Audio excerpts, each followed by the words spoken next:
ಸಪ್ತಸ್ವರ ಸೇವಾ ಸಂಸ್ಥೆಯ ವತಿಯಿಂದ ಚಿತ್ರಕಲಾ ಸ್ಪರ್ಧೆ ಆಯೋಜಿಸಿ ಬಹುಮಾನ ವಿತರಣೆ. ಜೋಯಿಡಾ ತಾಲೂಕಿನ ನಂದಿಗದ್ದೆ ಗ್ರಾಮ ಪಂಚಾಯತ ವ್ಯಾಪ್ತಿಯ ನಂದಿಗದ್ದೆ, ಕರ್ಕಮನೆ, ಏರಮುಖ ಶಾಲೆಗಳ ವಿದ್ಯಾರ್ಥಿಗಳಿಗೆ ಕರ್ನಾಟಕ ಲಲಿತಾ ಕಲಾ ಅಕಾಡೆಮಿ ಬೆಂಗಳೂರು ಇವರ ಸಂಯುಕ್ತ ಆಶ್ರಯದಲ್ಲಿ ಸಪ್ತಸ್ವರ ಸೇವಾ ಸಂಸ್ಥೆಯವರ ವತಿಯಿಂದ ಚಿತ್ರಕಲಾ ಸ್ಪರ್ಧೆ ಏರ್ಪಡಿಸಲಾಯಿತು.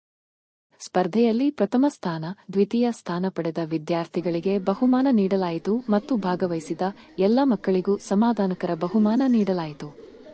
ನಂದಿಗದ್ದೆ ಶಾಲೆಯಲ್ಲಿ ಜನಾರ್ದನ ಹೆಗಡೆ, ಭುವನೇಶ್ವರ ಮೇಸ್ತ, ಶೋಭಾ ಮೇಡಂ, ಹೇಮಾ ಮೇಡಂ, ಹನುಮಂತ ಕೊರಗರ ಸ್ವಾಗತಿಸಿ, ನಿರೂಪಿಸಿ, ಶಾಲೆಯ ಶಿಕ್ಷಕರ ಸಹಕಾರದಲ್ಲಿ ಇಂತಹ ಒಂದು ಕಾರ್ಯಕ್ರಮ ಸಪ್ತಸ್ವರ ಸಂಸ್ಥೆಯವರು ಮಕ್ಕಳಲ್ಲಿ ಕಲೆಯನ್ನು ಬೆಳೆಸುವಲ್ಲಿ ಬಹಳಷ್ಟು ಶ್ರಮವನ್ನು ವಹಿಸುತ್ತಿದ್ದಾರೆ. ಈ ಹಿಂದೆ ಸಂಸ್ಥೆಯವರು ಶಾಲೆಯ ವಿದ್ಯಾರ್ಥಿಗಳಿಗೆ ಸಮವಸ್ತ್ರವನ್ನು ನೀಡಿದ್ದರು.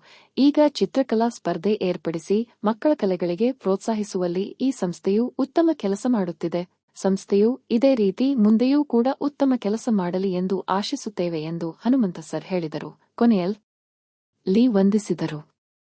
ಕಾರ್ಯಕ್ರಮದ ಉದ್ದೇಶ, ಸಂಘಟನೆಯ ಕುರಿತು ಸಪ್ತಸ್ವರ ಸೇವಾ ಸಂಸ್ಥೆಯ ಅಧ್ಯಕ್ಷೆ ಸುಮಂಗಲಾ ದೇಸಾಯಿ ಅವರು ಮಾತನಾಡಿದರು.